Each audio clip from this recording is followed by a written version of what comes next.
सभी को स्वागत है आपका आज की वीडियो में। जैसा कि आप जानते हैं कि हमारी एक 500 क्वेश्चंस की सीरीज़ चल रही है, जो सभी क्वेश्चंस आपके कॉमर्स से रिलेटेड होंगे, जो आपके डीएसएसबी, एनवीएस, केवीएस और ऑल टीचिंग एग्ज़ाम्स जिसमें वो भी कॉमर्स आती है, उसमें उन सभी एग्ज़ाम्स के लिए बहुत इंपॉर्टेंट रहेंगे। आज का टॉपिक आपका फाइनल अकाउंट है। ये पार्ट 6 वीडियो है। इससे पहले 5 वीडियोस कंप्लीट हो चुकी हैं, जिसमें आपके 60 क्वेश्चंस कंप्लीट हो चुके हैं। ठीक है, चलिए आज का जो हमारा वीडियो है, उसमें हम फाइनल अकाउंट के क्वेश्चंस, फाइनल अकाउंट एडजस्टमेंट के क्वेश्चंस को करेंगे। तो आपका पहला क्वेश्चन आपकी स्क्रीन पर है। प्रोसेस वही है, आप क्वेश्चन अटैम्प्ट करिए। आपका आंसर करेक्ट है तो बहुत अच्छा है, और आपका अगर आंसर गलत है तो देखिए कि सही आंसर कैसे आएगा और उसको मॉडिफाई करिए। जो भी आपकी गलती हुई है उसको रेक्टिफाई करिए। ओके, चलिए क्वेश्चन आपकी स्क्रीन पर है। आई होप कि आपने पढ़ लिया होगा। चलिए करते हैं इसको। कि the debtors are 30,000 before bad डेप्ट of 1,000 and provision for bad डेप्ट 5%। जैसा कि आप जानते हैं फॉर्मेट क्या है, जब डेप्टर्स में से हमें ये निकालना रहता है, तो डेप्टर्स में से सबसे पहले क्या डिडक्ट करते हैं, बैड डेप्ट। बैड डेप्ट भी कौन सा, जो भी आपका अमाउंट का है, और यहाँ पे दिया हुआ है बिफोर बैड डेप्ट, आपके डेप्टर्स ये है, तो आपको ये डेप्टर माइनस करने रहेंगे। तो बैड डेप्ट माइनस कर दीजिए, कितना हो गया, 30 - 1 29,000 हो गया है। यहाँ तक याद रहेगा। उसके बाद उन्होंने बोला प्रोविज़न फॉर बैड डेप्ट 5%। अब 29 पे 5% का प्रोविज़न बनाइए। तो 5% का प्रोविज़न कितना बनता है, कैलकुलेट करिए। It will be 1450। उसको भी माइनस करिए, प्रोविज़न को भी माइनस करिए। ठीक है, अब क्या अमाउंट आएगी, आपके पास एक अमाउंट आएगी, उस पर जो भी अमाउंट आपके पास आएगी, उस पर आप 2% का डिस्काउंट निकालिए। अमाउंट क्या आएगी आपकी, 29 में से 1450 माइनस करेंगे तो आपकी जो अमाउंट आएगी, देखो दूसरे पेन से लिख देते हैं ताकि आपको डाउट ना हो, 27550। ठीक है, अब 27550 का 2% अगर हम कैलकुलेट करेंगे, 2%, तो कितना आएगा, 2% कैलकुलेट करेंगे तो कितना आएगा, option D. Option D is your correct answer. Answer 551। Okay, next is the bad debts that have been written off, if recovered subsequently then they are credited। अगर बैड डेप्ट हुआ है, वो रिटर्न ऑफ भी कर दिया आपने, अब वो रिकवर हो गया। अगर वो रिकवर हो गया तो आपके लिए क्या है, वो इनकम है। क्या वो डेप्टर्स अकाउंट में क्रेडिट होगा, सेल्स अकाउंट में, ट्रेडिंग अकाउंट में, P&L अकाउंट में, P&L अकाउंट में ऑब्वियसली। आई होप कि इसमें भी आपको कोई डाउट नहीं होगा। Your correct answer is option D. Okay, now read this question. Which of the following formula is correct to calculate the provision on debtors to be transferred to profit and loss account? Profit and loss account में provision transfer करने के लिए जो correct formula है वो क्या है। तो आपको करेक्ट फॉर्मूला याद होना चाहिए, आप मैच कर लो। क्या फॉर्मूला होगा, P&L अकाउंट में क्या क्या जाता है, आपका बैड डेप्ट होता है, उसमें क्या कर देंगे, फर्दर बैड डेप्ट को ऐड कर देंगे। फिर जो भी अमाउंट आएगी उसमें न्यू प्रोविज़न को ऐड कर देंगे, और जो भी अमाउंट आएगी उसमें से ओल्ड प्रोविज़न को माइनस कर देंगे, और जो भी आएगा वो P&L अकाउंट डेबिट साइड में जाएगा। ठीक है, तो आप चेक कर लीजिए कहाँ पे आया है आपका, चेक कर लीजिए। बैड डेप्ट प्लस न्यू प्रोविज़न बिल्कुल सही है, माइनस ओल्ड प्रोविज़न, तो इसमें फर्दर किधर है, provision for bad dept, provision on debtors, new provision plus bad dept and further bad dept minus कर दिया, बिल्कुल गलत है। बैड डेप्ट प्लस न्यू बैड डेप्ट plus provision minus old provision. ठीक है, ये आपका करेक्ट आंसर है। तो option number C is your correct answer. चलिए देखिए, preliminary expenses of company should be shown in the final account on. जो प्रिलिमिनरी एक्सपेंसेस आपके होते हैं, प्रिलिमिनरी एक्सपेंसेस जो आपके होते हैं, ये किधर शो किए जाते हैं, फाइनल अकाउंट में किधर शो किए जाते हैं, ये आपको बताना है। ठीक है, सबसे पहला ऑप्शन है आपका asset side of balance sheet, second है liability side of balance sheet, third है debit side of trading account, and fourth है credit side of P&L account. बताइए किधर प्रिलिमिनरी एक्सपेंसेस को इन 4 ऑप्शंस में से किधर लिखा जाता है, किधर शो किया जाता है। Your correct answer is option A, preliminary expenses आपके बैलेंस शीट के असेट साइड में आते हैं। और असेट में भी कहाँ आते हैं बताएंगे आप? असेट में भी एक हमारे पास हमें एक हेडिंग मिलती है मिसलीनियस एक्सपेंसेस की, उसमें आता है प्रिलिमिनरी एक्सपेंसेस। मिसलीनियस एक्सपेंडिचर्स की एक जो हेडिंग मिलती है उस हेडिंग के अंडर आपके प्रिलिमिनरी एक्सपेंसेस आते हैं।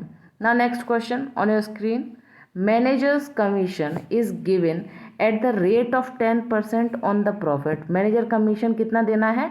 10% on the profit after giving the commission to the.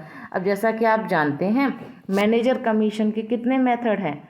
Manager commission के दो मेथड हैं। मैनेजर कमीशन को कैलकुलेट करने के दो मेथड हैं। कौन कौन से? एक बिफोर, एक आफ्टर। अच्छा, बिफोर का क्या केस है? बिफोर में आपका क्या रहेगा? NP multiply by rate divide by 100। वहीं अगर हम बात करें कि इसका क्या रहेगा आफ्टर का, तो again NP multiply by rate divide by 100 plus rate रहेगा। अब क्वेश्चन में आपके बहुत क्लियरली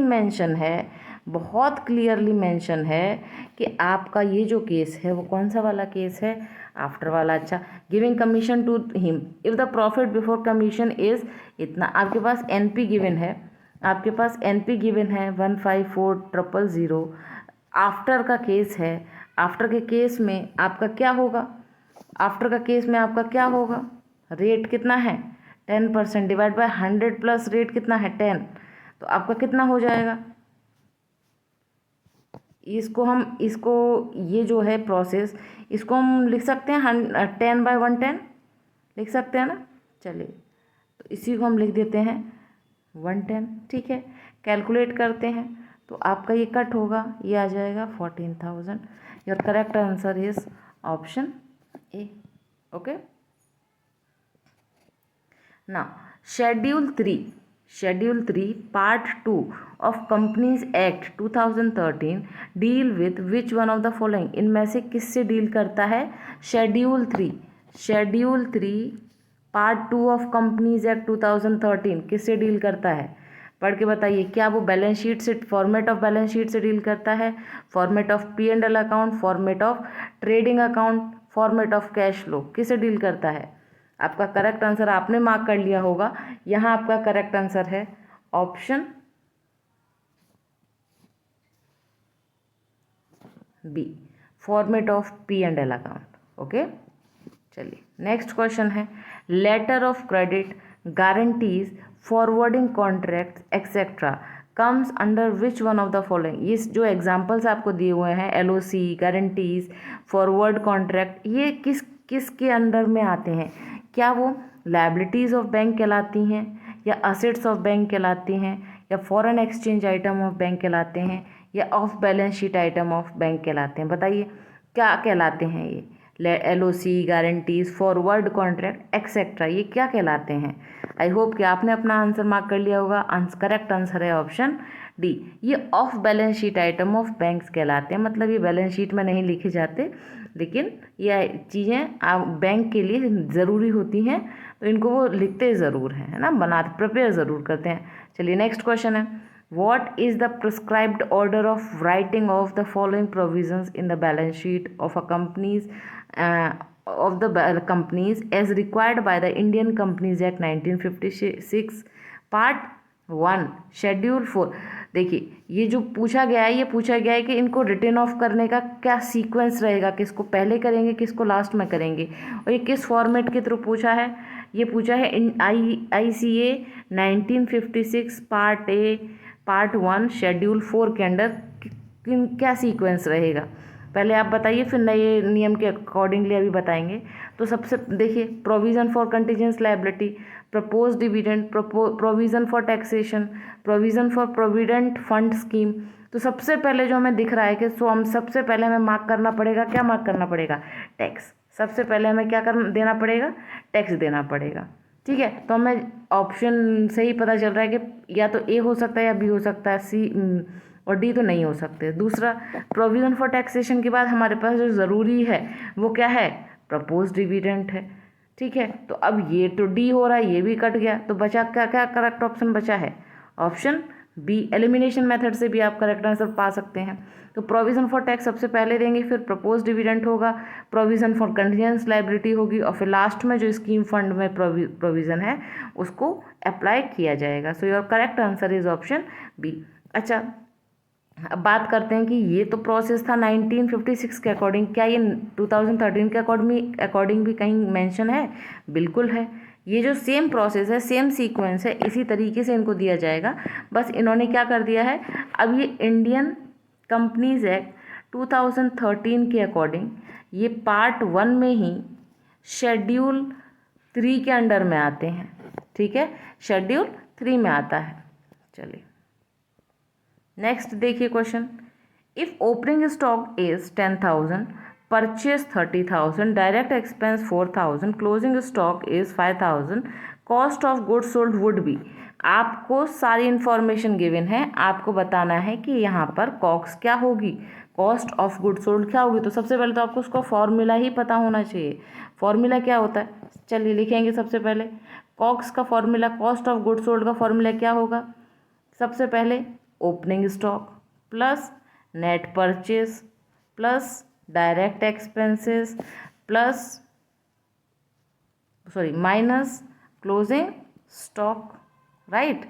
ये आपका फॉर्मेट है, आप पुट कर दीजिए। ओपनिंग स्टॉक कितना है 10, परचेज कितना है 30, 10 30, डायरेक्ट एक्सपेंस कितना है 4, और कितना है ये क्लोजिंग स्टॉक कितना है 5। तो 10 plus 30 40, 40 plus 4 44 minus 5 39। Your correct answer is 39। Okay, चलिए ये आज की वीडियो का लास्ट क्वेश्चन है, आप जल्दी से करने की कोशिश करिए। If sales are 6,000, if the sales are 6,000, gross profit is 1/3 on cost, purchase are 4,900 and closing stock is 900, opening stock would B.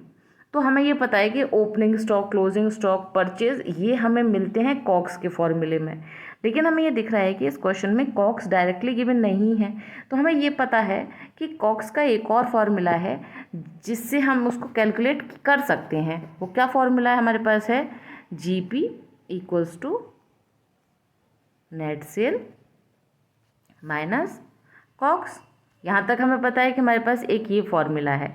ठीक है, अब देखो यहाँ पर हम ये देखेंगे कि जो हमारे पास ये है, एक सेकेंड थोड़ा सा आपके लिए स्पेस बनाने की कोशिश कर रही हूँ ताकि पूरा क्वेश्चन आपकी स्क्रीन पे हो जाए। ठीक है, देखिए हम जानते हैं कि एक फॉर्मूला है जिसमें GP equals to net sale minus COGS हम लिखते हैं। क्योंकि हमें कॉक्स गिवन नहीं है, कॉक्स पर closing stock, purchase, opening stock, ये सब एक फॉर्मूला में आते हैं कॉक्स के में, लेकिन डायरेक्टली कॉक्स तो गिवन नहीं है। थोड़ा थोड़ा इन्फॉर्मेशन हमारे पास सेल गिवन है, सेल हमारे पास कितनी है 6,000 है।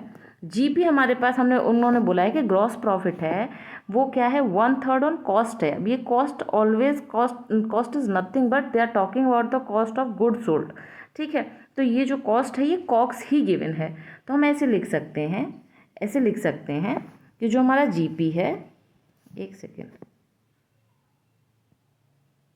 देखिए, जो हमारा GP है, GP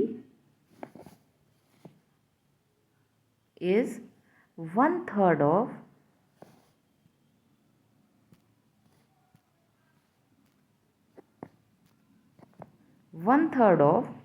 कॉक्स।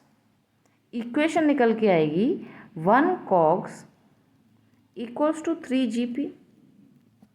ठीक है, अब हमें पता है कि जो हमारे पास मेथड था जिसमें GP equals to net sale minus COGS था। अब इसमें नेट सेल तो गिवन था 6,000, कॉक्स जहाँ कुछ नहीं होता 1 होता है, और 1 कॉक्स